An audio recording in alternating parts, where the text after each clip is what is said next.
खरी भक्ती कशी करावी याचं उत्पन्न ज्ञान तुमच्या आमच्या उभऱ्यापर्यंत ज्यांनी आणून पोहोचवलं ते या जगातले साधू संत योगी तपस्वी ज्ञानी तुम्ही आम्ही मानलेले गुरु केलेले गुरु तुमच्या आमच्या आजूबाजूला बसलेले चांगल्या गुणाची लोक पण आपले गुरु आहेत. कारण का गुरु शिवाय पर्याय नाही असं वेद शास्त्र देखील आहे.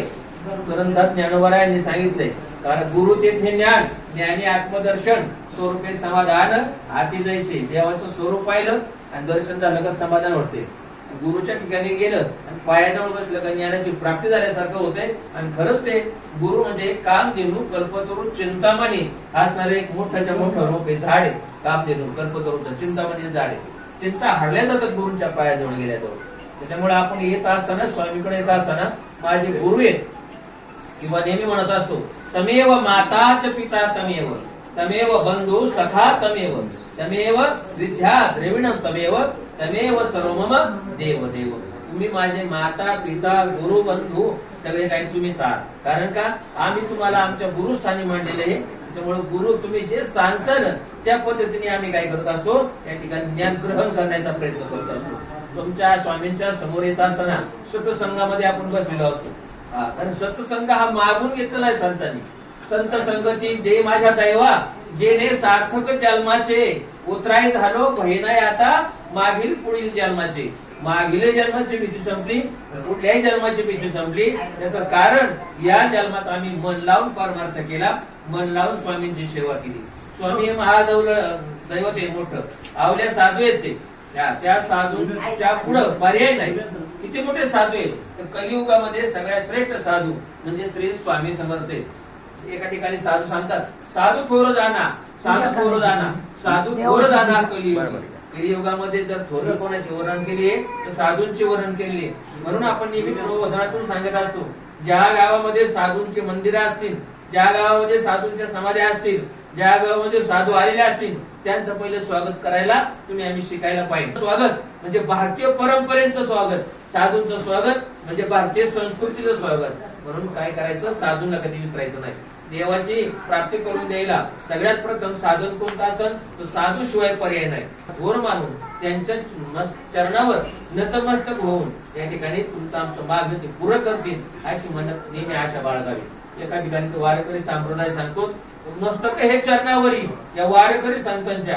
आता कोणते वारकरी नेमके आळंदीहून पंढरपूरला जातात ते वारकरी का नाही. साधूंसारखे वारकरी ज्यांनी भारतभर भ्रमण केलं ज्या ठिकाणी जातील त्या ठिकाणी लोकांचा उद्धारच करण्याचं काम केलं. दुसरा कोणताही स्वार्थ साधलेला नाही. ज्या ठिकाणी जातील त्या ठिकाणी फक्त एकच काम ह्या जीवाचं कोट कल्याण कसं होईल त्यासाठी रात्रंदिवस ज्यांनी प्रयत्न केलेत ते स्वामी सारखे ज्ञानोबा सारखे तुकोबा सारखे. भक्तिविजय ग्रंथामध्ये जे संत आहेत 52 संत त्यांचे जर चरित्र वाचलं त्यांनी स्वार्थासाठी काहीच केले नाही. निस्वार्थ परमार्थ केला. जगाच्या कल्याणा संतांच्या विभूती देह कष्ट विते परोपकारे. परोपकार करण्याच्या हेतून या भूतलावर फिरत गेले. स्वतःच्या संसारावर तुळशीपत्र ठेवलं आणि तुमचं आमचं कोट कल्याण होण्यासाठी रात्रंदिवस ते फिरत राहिले. रात्र न कळे दिवस न कळे अंगी खेडे दैवते. रात्री फिरले जगाच्या कल्याणासाठी रात्रभर विचार केला आणि दिवसभर जगाच्या कल्याणासाठी पायी पायी चालत गेले. हो पण पायी चालत असताना मुखामध्ये हरिचिंतन ठेवू. ते म्हणतात आसवायचा कोठे आठवची नाही देहीच विदेही भोगदशा. आम्ही कोठे किंवा कशासोबत काय खातोय याचा विचार न करता दुःखी जनता आहे त्यांच्यापर्यंत आम्हाला कसं पोहोचता येईल आणि त्यांचं दुःख निवारण करण्यासाठी आम्हाला देवाजवळ साधूंजवळ कोणते पर्याय मागता येतील याच्यासाठी रात्रंदिवस आमचा प्रयत्न चालू असतो. आतापर्यंत प्रत्येक साधूंनी हेच केलं. आपण ज्यांची मनोभावे पूजा करतो असे स्वामी समर्थांनी पण हेच केलं. बऱ्याच ठिकाणी गेले. मंगळवेढ्याच्या ठिकाणी त्यांच्या चरित्रामध्ये आले. मंगळवेढ्याच्या ठिकाणी गेले तिथे थांबले. पंढरपुरामध्ये गेले तिथे थांबले. एका इकडे नाशिक साईडला जन्म तर आपण पाहतो आरतीमध्ये कुठे त्यांचा छेली खेडेगावामध्ये. आता छेली खेडेगाव कुठं म्हणजे पूर्ण भारत भ्रमण करणारे महान साधू असणारे माझे स्वामी समर्थ. ते एकच म्हणतात बाबा काहीच करू नका जीवनामध्ये. तुम्हाला काही नाही देवाचं भजन करायचं माहिती कोणत्या देवाची कशी पूजा करायची माहिती नाही. पण एक महत्वाचं सांगू का तो येईल माझ्या नामी मी त्याच्या कामी. तुला वेळ आहे तो मला वेळ आहे. जसं उत्तर आहे स्वामींचं. तू जसा तुझी भक्ती जशी तशी माझी तुला देण्याची इच्छा. मी फक्त तुझं अंतरीचं मत पाहतो. देव काय पाहतात अंतरीची घेतो गोडी स्वामी. पाहे जोडी भावाची, देव सोयरा देव सोयरा देव सोयरा जीवाचा. वर कपडे बघून ते अजिबात हे करत नाहीत, ते असे तुम्ही आम्हाला पावत नाहीत. वरी भगवत आला नाम्या, आंतरी वंश केला काम्या. भगव कळतंय, वरचं भगव रूप कळतंय आणि आंतरिक तुमच्या आमची भक्तीची गोडी कळते. काही लोक भक्ती असणारी दाखवतात, मी खरंच नाही मोठा भक्त आहे, गंधटळे मोठमोठ्याने असतात ते सांगतात, पण मात्र भक्तीच्या नावाने शून्य असतो निवड कमवण्यासाठी. काल एक व्यक्ती आमच्याकडे मंदिरात आली, येऊन गेली. ते सांगितले म्हणले, महाराज आपल्या मंदिरातून पावतीची पुस्तक घेऊन कोण बाहेर फिरत गेले पावती मागायला. तिथे आले होते देसाई साहेब म्हणले, आपल्या मंदिरामध्ये कधीही देणग्या पावत्या घेऊन कोणी आतापर्यंत फिरत गेले नाही. स्वतः ज्यांचं मंदिर आहे काका माऊलींचं, ते पण कधी देणग्या पावत्या घेऊन आम्हाला पैसे द्या म्हणून अशा देणग्या पावत्या घेऊन कधी फिरले नाहीत. मनाने जर कुणी आलं मंदिरामध्ये, त्यांनी जर दान धर्म केला तर त्या दान धर्मावर आतापर्यंत मंदिर चाललंय. इथं येऊन दान धर्म करणाऱ्या लोकांची काही कमी नाही.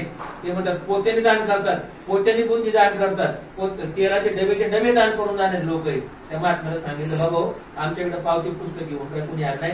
मठावरचा माणूस घरापर्यंत पावती पुस्तक घेऊन मी माझ्या 7 वर्षाच्या कालखंडात अजून काय पाहिलं नाही. इथून पुढे होईल म्हणून असंही वाटत नाही, कारण देणगीदारच भरपूर आहेत, अन्नदाते भरपूर आहेत. आज ज्यांनी आपल्या बुंदीचा सुंदर प्रसाद आणलेला आहे सकाळी, आता संध्याकाळच्यासाठी ठेवलंय मोठा आहे म्हणून पोह्यांचा प्रसाद मला वाटतं बाबूंनी तुम्ही आणलेला आहे, या कुटुंबाने आणलेला आहे तुमच्या, त्यांचा प्रसाद आज लागलेला आहे.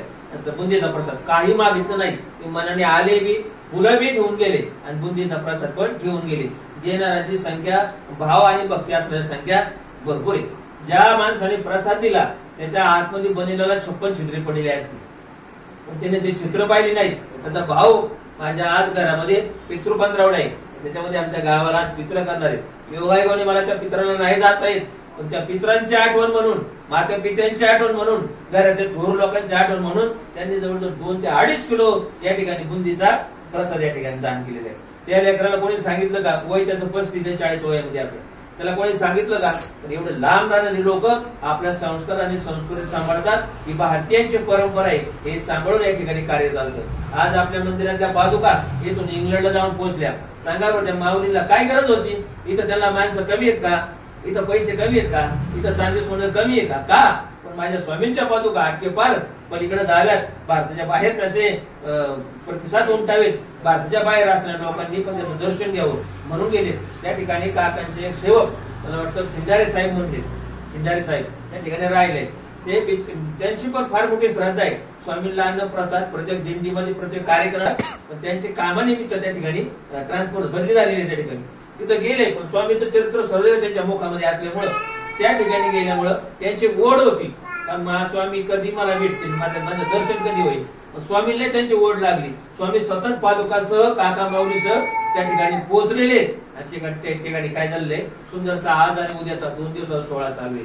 मस्त सुंदर सोहळा चालू आहे, दर्शन सोहळा आहे, लोक येतात, दर्शन घेतात. असे सुंदर सोहळा लंडनच्या क्षेत्रामध्ये चालू आहे त्या ठिकाणी. आता त्याला क्षेत्र का म्हटलं मी, भारताला क्षेत्र का म्हणावं, त्याला काय नाही म्हणून, ज्या ठिकाणी साधूंचे पाऊल आहे, ज्या ठिकाणी साधूंचा गजर आहे, ज्या ठिकाणी भक्ती मार्गाचा गजर आहे, ते क्षेत्रच आहे. तुम्ही आम्हाला भगवद्गीतेमध्ये क्षेत्र म्हणले का? ज्या ठिकाणी हरिचिंतन आहे ते मनुष्य क्षेत्र आहे. त्या मनुष्याचे आपण पाया पडतो, बाबा तुम्ही मोठे, तुम्ही हरिचिंतन करता, तुम्ही देवाजवळ जाता. मी मूर्तीची पूजा करत असतो स्वामींच्या, मी पुजारी या ठिकाणी, मी मूर्तीची पूजा करत असतो. लोक म्हणतात महाराज, मी म्हणत असो पायाला का पडू रे बाबा माझ्या? ते म्हणतात महाराज तुमच्या नाही पाय पडत आम्ही, तुम्ही दररोज स्वामी दर्शनाची आस करतो. मी म्हणत असतो बाबा हो, 7 दर्शन घ्या, 10 वेळा घ्या, 15 वेळा घ्या. मी एक व्यापारी सारखं काम करतोय, मला पगार चालू आहे या ठिकाणी, तुम्ही पगार देता त्याच्यावर मी काम करतो. उद्या पगार बंद केला तर माझ्यासारखे अजून 4-5 जण येऊन गेले असते इथून, पगार नसतात तर. पण या ठिकाणी मोराने काम केलं जातं.